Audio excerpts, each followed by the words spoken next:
Yo, this is Dejan. Welcome to my channel. This is the first time I'm doing a video like this, so if there's any way I can improve myself for you guys, feel free to leave a comment down in the comment section below. With that being said, I want to talk to you guys a little bit about Nintendo 64. Now, the Nintendo 64 was one of my favorite consoles, and I'm excited to share a little bit of my memories of the console with you guys.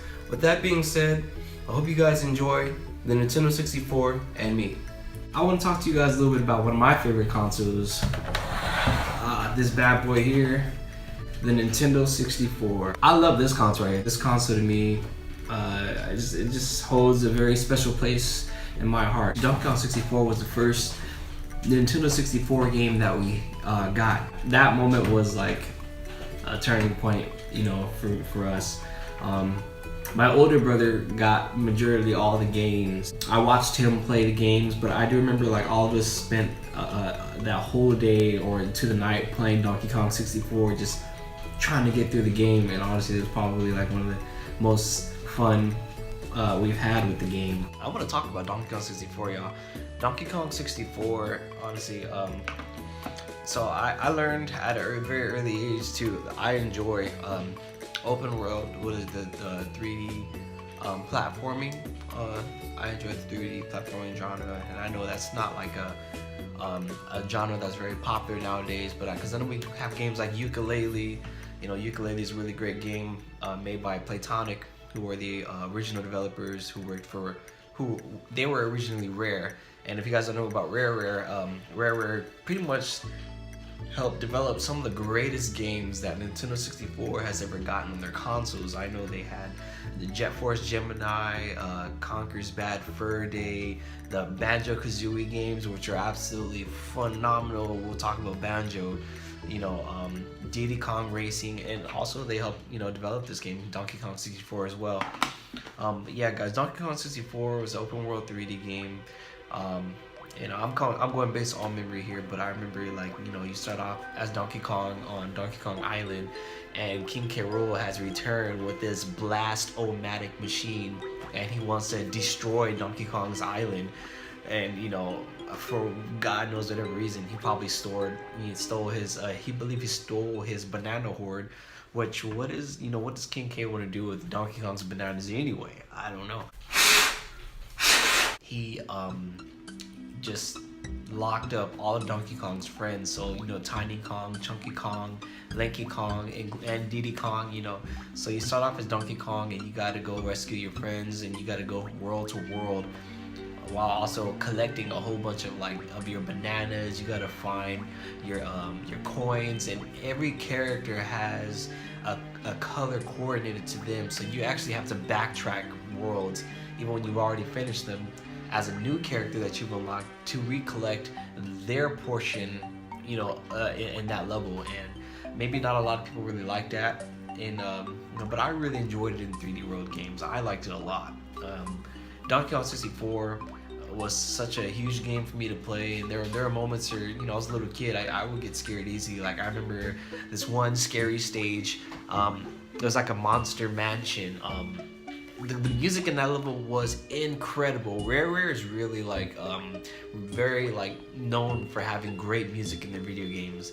And that stage, I don't remember the name of it, but I know it was like this monster mansion level where you have to go up all the way like the spiral to the top. Guys, that stage scared me as a kid. That stage gave me the creeps. I never wanted to play that stage by myself. I didn't want to ever want to play it, you know. But you know, getting older, I look back on it now, and I really like the stage a lot. It's really cool. Funky Forest is another stage I liked, that had incredible music. If you guys don't even know, I love Nintendo's music. You know, a lot of people like video game music. I love Nintendo's music. I thought that the Nintendo 64 had amazing music. To this day, I feel like I'm getting older, and I can never forget about the music that is in that game. You know, even like it plays in my mind constantly, and not just Donkey Kong, there's multiple games that I played throughout the years on the Nintendo 64. The music in those games still just play in my mind back to back over. Like, I always hear it as clear as day. There's another game called Bust a Move 2, which is kind of like Puzzle Bobble, and it's about this little like dragon, and he shoots like little balls, bing, bing, you know, on the, you have to match the color of the ball, and he shoots it to the top. You know, that game had phenomenal music as well.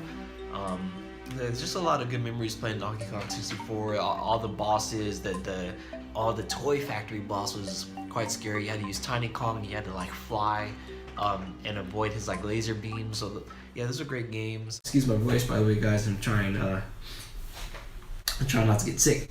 But I grew up watching my older brother play all the games, so including, you know, Legend of Zelda. You know, what else we had? We had the South Park game, you know, the snowball fighting games. We had Gex, Into the Gecko.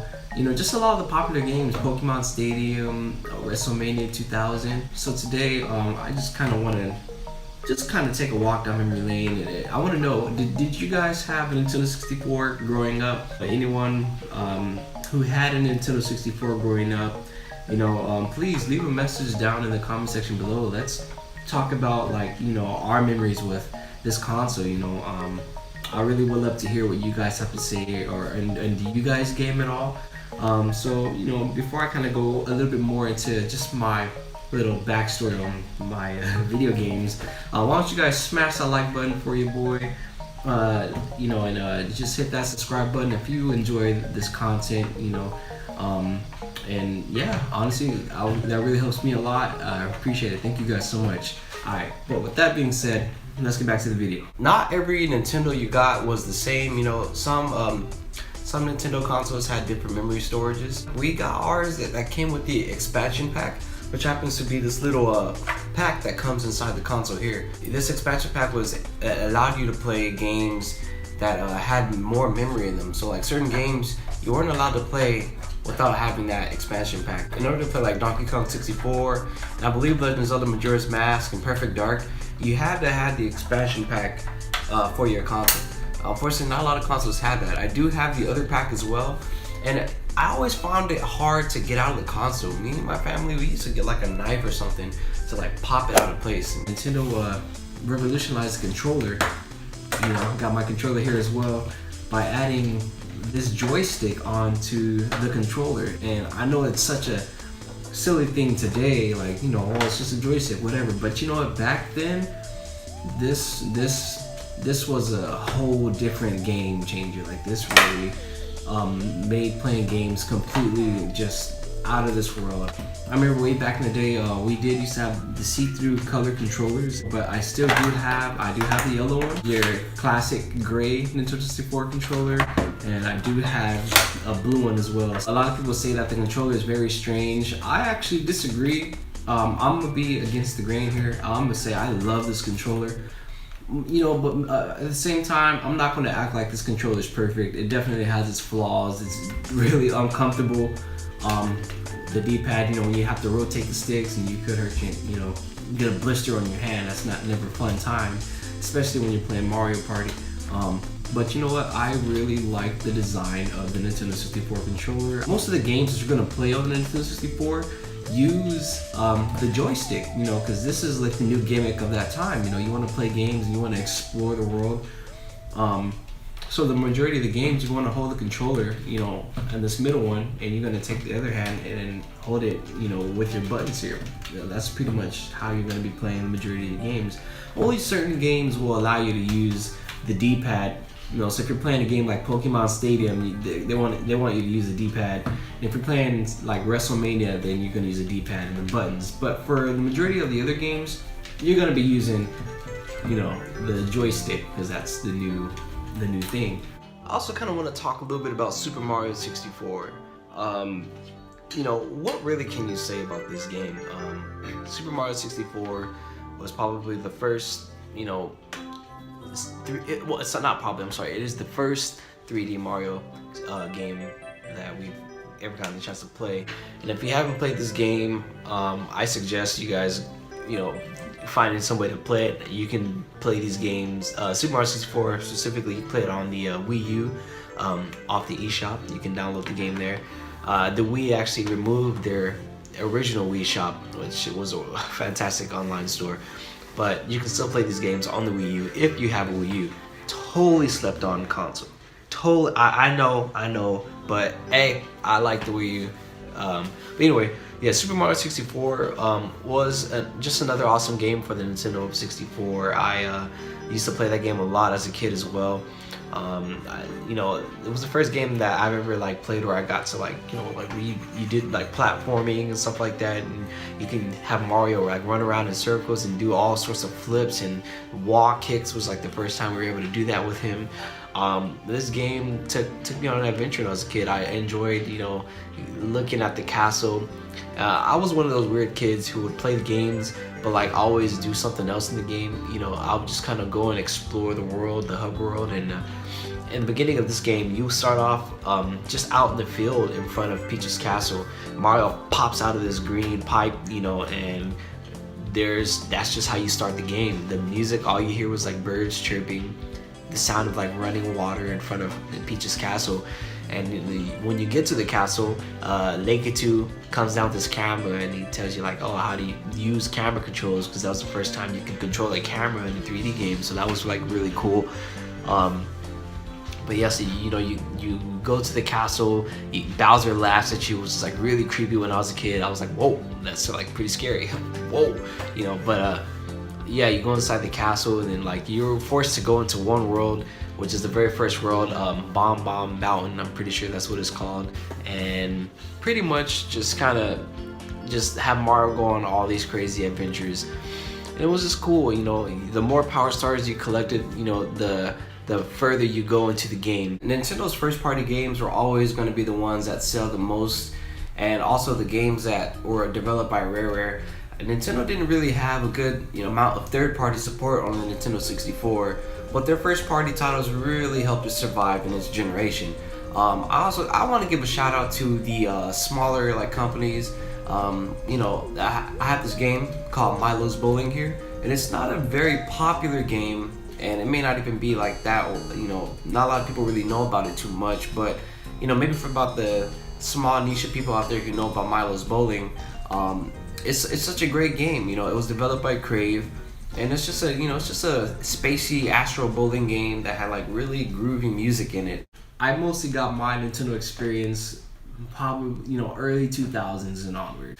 The games that I really enjoyed watching my brother play was The Legend of Zelda: Ocarina of Time. The Legend of Zelda: Ocarina of Time had music that I've just never heard before. Honestly, guys, it was just crazy to me. I was like, wow, you know, what is this, you know? It took me a long time before I even had the courage to even play the game on my own.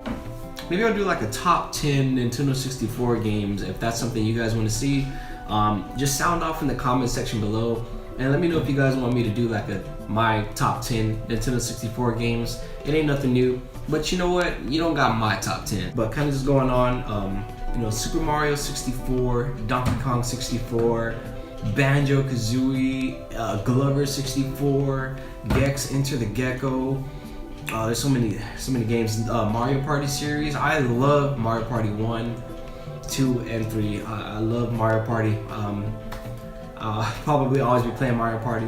Star Fox 64 and Mario Kart 64. There's just so much, guys. There's so many good games. Ocarina of Time, Majora's Mask, you know. All of these great games I was very fortunate to play. And honestly, like to this day, I'm gonna give a shout out to my older brother, because all of these are technically his, and you know, we've just had them since we were youngsters. And so we've just been trying to take good care of them. They all still work today, and I'm so grateful for that. And I, you know, it's because of him that I was able to really like find a cool outlet, you know, and I grew up being able to play these games. I'm very fortunate for that. Nintendo 64 gave me a lot of firsts, and kind of for everybody, you know, because this was the first time for a lot of these series, you know, Super Smash Brothers being one of those games where as a kid, me and my brothers would constantly play that game all the time. Like, it was just one very fun fighting game, and we've played it, you know, day in and day out. We played nothing but Smash Brothers all the time. For me, it was always something fun, and it still is. You know, I'm probably like the hugest Nintendo like nerd of my family. You know, I don't know everything about Nintendo, but I love watching other YouTubers and other, you know, Nintendo gamers and people who do cover like Nintendo games. You know, I love Player Essence, OJ. I watch Spawnwave. He covers like all types of gaming media. Commonwealth Room is a really good channel, guys. If you guys like Commonwealth, you guys should check out, you know, HMK. He covers a lot of Zelda content.